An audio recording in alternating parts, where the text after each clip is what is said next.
খয়রাত থেকে মানুষকে জিজ্ঞেস করবেন যে আমার বিষয়ে কি, আমি সব দিকে ওকে আছি, শুধু নামাজটাই যে পড়তে পারি না, তা না হলে আমি কিন্তু সব ঠিক আছি।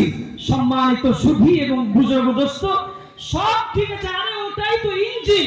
বুঝছে একটা ভালো গাড়ি, এত সুন্দর গাড়ি কিনেছি না, গাড়ির রং থেকে, হর্ন থেকে, সিট থেকে, এসি থেকে, গোটা স্করপিওটা এত ট্যাটাস, 20 লক্ষ টাকার দাম, কিন্তু সে 3 লাখ টাকায় দেবে। জি, আপনি যদি কিনতে পারেন আপনি সবটাই লাভবান। শুধু একটা জিনিস নেই বলে গাড়িটার এত দাম কম, না হলে গাড়িটা কিন্তু ওকে আপনি কিনে ফেলেন। আমি বলছি একটা জিনিস আবার কি নাই, কিনবো তো একটা জিনিসটা বলতে হতো, শুধু ইঞ্জিনটা নাই আর একটু গোলমাল, না হলে গাড়ি একবারে ওকে। জোরে বলুন, এই গাড়িটা ডাঙ্গাপাড়া থেকে কুসুমগ্রাম বাজার মসজিদ নিয়ে যেতে পারবে? জোরে বলুন, পারবে? হর্ন চকচকে, রং চকচকে, কালার চকচকে, সিটগুলো ওকে, এসি উন্নত মানের, সবকিছু ওকে এবং 1 নম্বর হাই কোয়ালিটি, কিন্তু ইঞ্জিনটা নেই। ওই গাড়ি আপনাকে এখান থেকে 2 কিলোমিটার মুন্তাসির থানা নিয়ে যেতে পারবে না। আর যদি গাড়ির কিছুই না থাকে, হর্ন দুর্বল, সিটটা কেমন যেন শক্ত শক্ত কাঠের, খুব ভালো গদিও নেই, এসিটাও ভালো কাজ করছে না, রংটাও চটা ধরা, গোটা গাড়িটা কেমন যেন দুর্বল, কিন্তু ইঞ্জিনটা না এ ক্যাটাগরির আছে। আর শুধু ইঞ্জিনটা যদি এ ক্যাটাগরির থাকে, আর আপনি যদি ওই গাড়িটা কেনেন, গাড়িটা চাপার সঙ্গে সঙ্গে এখান থেকে মুন্তাসির থানা শুধু নয়, রাজ্যের রাজধানী কলকাতা ভায়া হয়ে দেশের রাজধানী দিল্লি পর্যন্ত ওই ইঞ্জিনটা, ওই গাড়িটা আপনাকে পৌঁছাতে সক্ষম হবে না বলেন? ঠিক না ভুল বলেন? অতএব সম্মানিত সুধী, আমি বলতে চাচ্ছি এই জায়গায় নামাজ কিন্তু মাপ নেই। নামাজ হচ্ছে ইঞ্জিন, আপনার সব আছে, নামাজ নেই মানে আপনি, আমাদের মুহতামিম সাহেব বলছিলেন যে নামাজই হচ্ছে আমাদের মেন। অতএব নামাজটা আমাদেরকে পড়তেই হবে। কুফর আর মুমিনের শুধু মাঝখানে হচ্ছে নামাজ, অতএব নামাজটা আমাদের ওকে পড়তেই হবে। জি, আমি আল্লাহকে, আল্লাহ রসুলকে এত ভালোবাসি, শুধু মুখের দাড়িটাই যে রাখতে পারি না, এটা অত্যন্ত চরম মিথ্যাবাদী, সে আল্লাহকে ভালোবাসে না। একজন বলছে জি, আমি না আমার আব্বাকে ভীষণ ভালোবাসি, শুধু শরীর খারাপ হলে ওষুধটাই কিনতে দিই না, মানে আমি আমার আব্বাকে চরম ভালোবাসি। জোর বলে এটা ভালোবাসা হলো? আমি আমার মাকে চরম ভালোবাসি, শুধু খেতে দিই না, না হলে ভালোবাসা বলতে হবে না আমাকে। আমার মাকে আমি এত ভালোবাসি, শুধু ওষুধটাই কিনে দিই না। আমি আমার মাকে এত ভালোবাসি, শুধু খিদমতটাই করি না। আমি আমার মাকে এত ভালোবাসি, শুধু 1.5 বছর কথা বলি নাই, নাহলে অন্তরের ভিতরে মায়ের আব্বার ভালোবাসা গজ গজ গজ গজ করছে। সে 100% মিথ্যাবাদী, সে তার আব্বা মাকে ভালোবাসে না। আমি আমার আব্বা মাকে ভালোবাসা মানে ঈদের দিনে, ঈদের আগের দিন যখন আপনি সুপার মার্কেটে যাবেন, আপনার স্ত্রী ছেলে মেয়ের জামা কাপড় কেনার আগে আপনার আব্বার লুঙ্গি গেঞ্জি কাপড় কিনে ব্যাগে ভর্তি করে প্রমাণ করতে হবে আমি আমার আব্বাকে চরম ভালোবাসি। আপনার স্ত্রীর কাপড় কেনার আগে, আপনার মায়ের কাপড় কেনার আগে ভর্তি করতে হবে, আপনার মায়ের জুতো কেনার আগে ভর্তি করতে হবে, দিয়ে প্রমাণ করতে হবে আমি আমার মাকে ভীষণ ভালোবাসি। আমার মাকে ভালোবাসি কিন্তু কথা বলি না, মিথ্যাবাদী। আমি আমার মাকে ভালোবাসি, কাপড় কিনে দিই না, মিথ্যাবাদী। আমি আমার মাকে ভালোবাসি কিন্তু তার সাথে কোনো সম্পর্ক নেই, মিথ্যাবাদী। সে তার আব্বা মাকে ভালোবাসে না। অতএব অনুরূপভাবে কেউ যদি বলে আমি আল্লাহকে চরম ভালোবাসি, শুধু নামাজটা পড়তে পারি না, 100% মিথ্যাবাদী। সে তার আল্লাহকে ভালোবাসে না। আমি আমার আল্লাহকে চরম ভালোবাসি আর মানি, কিন্তু আমি রোজাটাই রাখতে পারি না, 100% মিথ্যাবাদী। সে আল্লাহকে ভালোবাসে না। আমি আল্লাহকে চরম ভালোবাসি কিন্তু কোরআন পড়ি না, আল্লাহকে ভালোবাসে না, সে চরম মিথ্যাবাদী। আমি আল্লাহকে চরম ভালোবাসি কিন্তু মসজিদে আল্লাহর ঘরে চাঁদা দিই না, সে আল্লাহর সাথে, সে আল্লাহকে ভালোবাসে না। অতএব সম্মানিত বুজুর্গ দোস্ত, আল্লাহকে ভালোবাসা মানে মসজিদে চাঁদা দিতে হবে, আল্লাহকে ভালোবাসা মানে কোরআন তেলাওয়াত করতে হবে, আল্লাহকে ভালোবাসা মানে নামাজ আদায় করে প্রমাণ করতে হবে, আল্লাহকে ভালোবাসা মানে রোজা রেখে প্রমাণ করতে হবে আমি আমার আল্লাহকে চরম ভালোবাসি। কেউ বলছে জি, আমি আমার রাসূলকে না চরম ভালোবাসি, শুধু দাড়িটাকে রাখতে পারি না। সমাজে আমার একটা ওয়েট আছে, ব্লক থেকে নিয়ে থানা পর্যন্ত, বিধানসভা থেকে নিয়ে পঞ্চায়েত পর্যন্ত, সর্বত্রই আমার একটা দাপাদাপি আছে। দাড়িটা রাখতে লজ্জা লাগে, 100% মিথ্যাবাদী। তার দাড়ি রাখতে লজ্জা লাগে, আর নবীকে সে ভালোবাসে, 100% মিথ্যাবাদী। সে তার রাসূলকে ভালোবাসে না। জি, আমি আমার রাসূলকে চরম ভালোবাসি, শুধু টুপিটাই যা পড়তে পারি না, কেমন যেন লজ্জা লাগে। 100% মিথ্যাবাদী, সে তার রাসূলকে ভালোবাসে না। আমি আমার নবী। এইবারে মাদ্রাসার ব্যাপার আসছে। আমরা যদি মাদ্রাসার সমালোচনা বাজারে করি, হাটে বাজারে করি, ঘাটে করি, পারে করি, ওই মোড়ের মাথায় করি, সব জায়গায় যদি মাদ্রাসার যদি অপমান অসম্মান আর সমালোচনা যদি আমরা করি, আল্লাহ পাক নারাজ হয়ে বলবে এত বড় নিয়ামত মাদ্রাসা দেওয়ার পরেও যেখানে দ্বীনি ইলম শিক্ষা করা হয়, বুখারী শরীফের মতো মহান হাদিস পড়ানো হয়, আল্লাহ পাকের পবিত্র কালাম শেখানো হয়, ইসলামের যে জ্ঞান সেখানে দেওয়া হয়, অথচ এই মাদ্রাসা আমার বান্দারা পড়ার পরেও, সমাজ পড়ার পরেও মাদ্রাসার গুরুত্ব দেয়নি, মাদ্রাসাকে অসম্মান করেছে, ওলামাদের সম্মান, ওলামাদের সম্মান অপমান করেছে। এর জন্য মাদ্রাসা গুরুত্বহীন হয়ে পড়েছে। তাহলে আল্লাহ সুবহানাহু ওয়া তাআলা এই না শুকরিয়ার জন্য মাদ্রাসা বন্ধ করে দেওয়ার আযানের মতো একটা লাইন তিনি আবার টানবেন। আমি যার কদর করছি না সেটা থেকেই বা লাভ কি?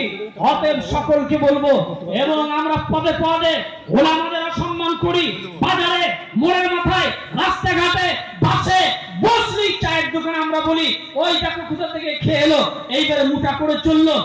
ভাঁজ দেখেছো, দেখো মোটরসাইকেলে কেমন যাচ্ছে, মৌলভী সাহেব আবার 4 চাকায় যাবে, এত আশ্চর্য জিনিস দেখছেন কেমন যাচ্ছে। এই নানান ধরনের যে ওলামাদের সমালোচনা, গোটা জাতি ইসলামের মধ্যে প্রকৃত মুসলমান, প্রকৃত ঈমানদারই তো হচ্ছেন ওলামায়ে একরাম। জোরে ঠিক না বল? বুকে হাত দিয়ে বলবেন, এমনি সামনে সামনে বুকে হাত দিয়ে বলবেন আপনি একজন ওলামার অসম্মান, আপনি একজন ওলামার অপমান, একজন আলেমের আপনি সমালোচনা করতে আপনার লজ্জা লাগলো না? পরে পাস করার 10 বছর পরে, পরে পাস করার 5 পাস করার পরে সে মাদ্রাসায় ঢুকেছে, তখন 12 বছর তার বয়স। 12 বছর বয়সে সে মাদ্রাসায় গেল, এবং তারপরে 10 বছর সে মাদ্রাসায় পড়লো। 10 বছর মানে 22 বছর হলো। 22 বছর বয়স, যতদিন সে মাদ্রাসায় পড়েছে তার নামাজ কামাই নেই। কত কষ্ট করেছে সেখানে পড়েছে, খিচড়ি খেয়ে, নরমাল টাইপের খাবার খেয়ে, আপনার কত রকমের লো টাইপের তরকারি দিয়ে খানা খাওয়ার পরে সে যখন আস্তে আস্তে আলিম হলো, 22 বছর পর্যন্ত তার নামার কাজা নেই। তারপরে আপনি দেখলেন এই হাফেজের নতুন লঞ্চ হয়েছে, নতুন হয়েছে, মাওলানা হয়েছে। একে আমাদের মসজিদে রাখি, ঢাকাপাড়ার মসজিদ বা কুসুম গ্রামের বাজারের কোন জায়গার একটা মসজিদে থাকলো, 22 বছর 25 বছর বয়সে সে মসজিদে ঢুকলো, একজন আলিম। সে যখন ইমামতি করতে লাগলো, 65 বছর বয়স হয়ে গেল, 40-42 বছর এখানে ইমামতি বা কোন জায়গায় ইমামতি করছে, তার কোনোদিন নামাজ কাজা হলো না। আপনি তো নামাজটাই তো 42 বছর পরে শুরু করলেন, দাড়ি তো সব ছেলেমেয়ের বিয়ে হওয়ার পর রাখতে শুরু করলেন। একজন শিশু থেকে, শৈশব থেকে একেবারে যৌবন পর্যন্ত দাড়ি রাখতে শুরু করে দিয়েছে। 62, 75, 72, 82 বছর পর্যন্ত সে আলিম, দাড়ি রাখলো, নামাজ কাজা নেই, রোজা কাজা নেই, কোরআন তিলাওয়াত কাজা নেই। আপনি তার সমালোচনা করতে একবার বিধলো না একবার বিবেকে? আরে তারাও তো, আমরাও তো মানুষ, কোনো তো ভুল করতেই পারি। বাজারের মধ্যে একজন আলিমের অসম্মান সমালোচনা করা মানে ইসলামকে ধ্বংস করা। সেজন্য আমরা তার থেকে দূরে থাকবো বলি ইনশাআল্লাহ। আমরা যতদূর যাই করি নিজেদের মধ্যে আলোচনা করে সলভ করে নেব, তা না হলে কিন্তু ভবিষ্যৎ অনেক খারাপ আছে। আসুন সুদের কথা আমি তখন থেকে শুনছিলাম, সুদের একটুখানি 2 মিনিটের টাচ দিয়ে আমি আবার অন্য লাইনে যাব। সুদ মনে করছেন আপনি, আমি একবারে সুদ ব্যবসাকে আল্লাহ পাক হালাল করেছেন আর সুদকে হারাম করেছেন। আপনি মনে করছেন সুদের টাকা নিয়ে একেবারে কিছু করব, 3 লাখ টাকার সুদ নিলেন, এই হবে আমার হাইবের যারা ভক্ত হবে, আমার হাইবের সুন্নতকে যারা মাননেওয়ালা, জিন্দা করনেওয়ালা হবে, আমার এই হাইবের উম্মতরা তোমার মতো একটা দুটো 10-20টা গুনাহ নয়, বরঞ্চ হাজার হাজার গুনাহ করবে, লক্ষ লক্ষ গুনাহ করবে, কোটি কোটি গুনাহ করবে, পাহাড় পরিমাণ পাপ আর গুনাহ করে ফেলবে। আর এই গুনাহ করবে, কিন্তু আমার হাবিবকে আমি এত ভালোবাসি, আমার হাইবের উম্মতদেরকে এত ভালোবাসি। বাপ কি গুনাহ করছে বেটা জানতে পারবে না, বেটা কি গুনাহ করছে মা জানতে পারবে না, বিয়াই কি গুনাহ করছে বিয়ান জানতে পারবে না, আমি কি গুনাহ করছি আপনি জানতে পারবেন না, পাশের বাড়ি কি গুনাহ করছে পড়োশি জানতে পারবে না। আমার হাইবের উম্মতের গুনাহগুলোকে যাতে ওরা বেইজ্জতি না হয়ে যায় সমাজের মাঝে, আমি সেই জন্য গুনাহগুলোকে লুকিয়ে রেখে দেবো, তাদের ইজ্জতটাকে বজায় রেখে দেবো। বলুন সুবহানাল্লাহ। আজ আমি নাসিরের গুনাহ যদি একবার প্রকাশ হয়ে যায়, গোলাম আউলিয়া সাহেবের গুনাহ যদি প্রকাশ হয়ে যায়, এই মসজিদের মুসল্লির মতো আল্লাহর গুনাহ যদি প্রকাশ হয়ে যায়, একবার যদি ভিডিও ক্যামেরার মতো বাজারে 3 দিন ধরে দেখাতে শুরু করে দেয়, তাহলে আমরা সবাই এই এলাকা ছেড়ে পালাতে বাধ্য হব। জোরে বলেন ঠিক না ভুল? সেই জন্য আল্লাহ সুবহানাহু ওয়া তাআলা বলছেন, আমি তার ইজ্জতগুলোকে, আমি তার গুনাহগুলোকে ঢাকা রেখে দিই। আদম আমার হাবিবের উম্মত যারা হবে, তারা তোমার মতো একটা দুটো গুনাহ নয়, পাহাড় পরিমাণ গুনাহ করবে, লক্ষ লক্ষ কোটি কোটি গুনাহ করবে।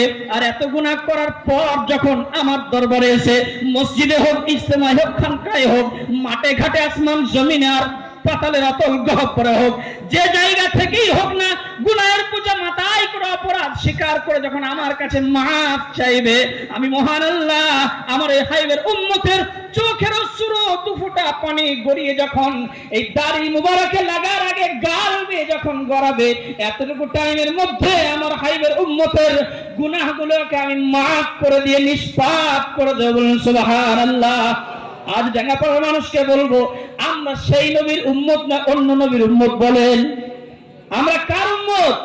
মুহাম্মদ রাসূলুল্লাহ সাল্লাল্লাহু আলাইহি ওয়াসাল্লামের উম্মত। ওকে আমার জীবনে যত গুনাহ করেছি, লাঠি খেলা করেছি, মহরম করেছি, বাঁশ নিয়ে তোলপাড় করেছি, যত গুনাহই করি না কেন, আল্লাহর কাছে যদি ক্ষমা চেয়ে নি, সুদ খেয়েছি, ঘুষ খেয়েছি, বেইজ্জতি করেছি, মানুষের সঙ্গে খারাপ ব্যবহার করেছি, কাউকে অসম্মান করেছি, কাউকে কাঁদিয়েছি, ওলামাদের সম্মানহানি করেছি, আমরা যদি আল্লাহর কাছে মাফ চেয়ে নি, আল্লাহ সুবহানাহু ওয়া তাআলা মাফ করে দেবেন। আমরা মাফ চেয়ে নেব, বলি ইনশাআল্লাহ আমরা মাফ চেয়ে নেব। আজ অনেকে দরদ ভরা কণ্ঠে বা মুখ দিয়ে বলছে, কি শাসক এলো, আজান বন্ধ করার চক্রান্ত করছে এবং আজানটা বন্ধ করতে চাচ্ছে। দোষ তাদের নয়, আমি দায়িত্ব নিয়ে বলছি, দোষটা আমাদের, ওদের দোষ নয়। মাইক নামাতে বলছে, মাইকের আজান বন্ধ করতে বলছে, সাউন্ডটা খাটাতে বলছে, এ দোষ ওদের নয়, এ দোষ আমাদের।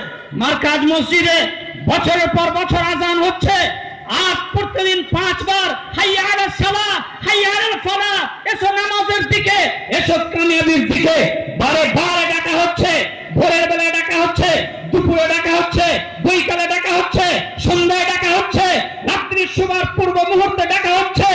আপনি আজান শোনার পরে আজানের কোনো গুরুত্ব দেননি, চায়ের দোকানে বসে আছেন, বাজারে বসে আছেন, 3 লক্ষ টাকা ইন্টারেস্টে আপনি ভিতরে ভরলেন, এই 3 লক্ষ টাকা এটা আপনার কোনো উপকারে আসবে না, বরঞ্চ আপনার 15 লক্ষ টাকা, 20 লক্ষ টাকা বের করে নেওয়ার জন্য ওই 3 লক্ষ টাকা আপনার ঘরের ভিতরে ঢুকেছে। দেখবেন আপনি ওই যারা 50,000, 1 লক্ষ, 2 লাখ টাকা ভাই টিকিট কেটে, আজ থেকে 10 বছর 5 বছর আগে যারা 10 লাখ 20 লাখ টাকা লটারিতে পেয়েছে, আপনি তাদের দিকে একবার তাকান, তারা কেউ বড় ধরনের উন্নয়ন করতে পারেনি, বরঞ্চ তারা ধ্বংস হয়ে গেছে। যখন টাকাটা 10 লাখ টাকা যখন লটারিতে পড়েছিল, তখন সে ছিল 2 বিঘের মালিক, আর 10 বছর পরে সে হয়ে গেল আবার 1 বিঘের মালিক। কথা ঠিক না ভুল বলেন? আপনি সেদিকে লক্ষ্য রেখে দেখবেন, আমি দায়িত্ব নিয়ে এই কথাটা বলছি। লটারিতে টাকা পড়েছে, ব্যাপক সুদ খায়। আরে সুদ খাওয়ার একটা নিকৃষ্ট মানের কথা বলবো? আমাদের হযরত মুহতামিম সাহেব তো তাবিজ দেন, আমরা অনেক সময় বাধ্য হয়ে দিতে হয়, আমরা তাবিজ হয়ে দিতে জানিও না, কিন্তু অনেক সময় দিতে হয়। অনেকজন বলে, আমার গরুর পায়ে খুব পোকা হচ্ছে, কি করা যায় বলেন দেখি, খুব টেনশনে আছি, আর দুধ দেয় না, এত পোকায় জর্জরিত, আমার দাঁতে ঘা হয়েছে, আমার দাদর পায়ে ঘা হয়েছে, পোকা হয়েছে, কি করা যায় বলুন তো? আমরা বলি ঠিক আছে, একটা তাবিজ দেবো, কোনো টেনশন নাই। তাবিজ তো এই কোরআনের কালাম লিখে 10টা আয়াত দিয়ে ভরে দিলাম, এমনটা নয়। তাবিজটা যদি কিভাবে দিই সেটা শুনলে অবাক হয়ে যাবেন। এরপরেও যদি লজ্জা না থাকে, সে আবার সুদ খাবে। তাবিজটা কি লিখে দিই জানেন? আপনাদেরকে বলছি, এটা খুলে বলি না, কেউ বলবেও না। তাবিজটা লিখি যে আমার জেহেনে আসবে কে কে সুদ খায়। এইরকম 4, 5, 6, 7 জনের সুদখোরের নাম যদি একটা কাগজে ভালো করে লিখে, যদি ওই গরুর পায়ে যেখানে পোকা হয়েছে যদি বেঁধে দেন, 3 থেকে 10 দিনের মধ্যে গরুর পায়ের পোকাগুলো সব পালিয়ে যাবে এবং ভালো হয়ে যাবে। কেন বলুন তো? পোকাও দেখছে সর্বনাশ করেছে, এত নিকৃষ্ট মানের এত নিকৃষ্ট মানের একটা নাম আমার কাছে রাখা হয়েছে, অতএব এই এলাকায় আর টিকা যাবে না। সম্মানিত বুজুর্গদোস্ত, সুদখোরের হচ্ছে এই অবস্থা। সেই জন্য আজ থেকে আমরা সুদ দেবেও না, সুদ নেবেও না। সুদ যারা নেবে এবং দেবে তাদের সঙ্গে মহব্বত করব না।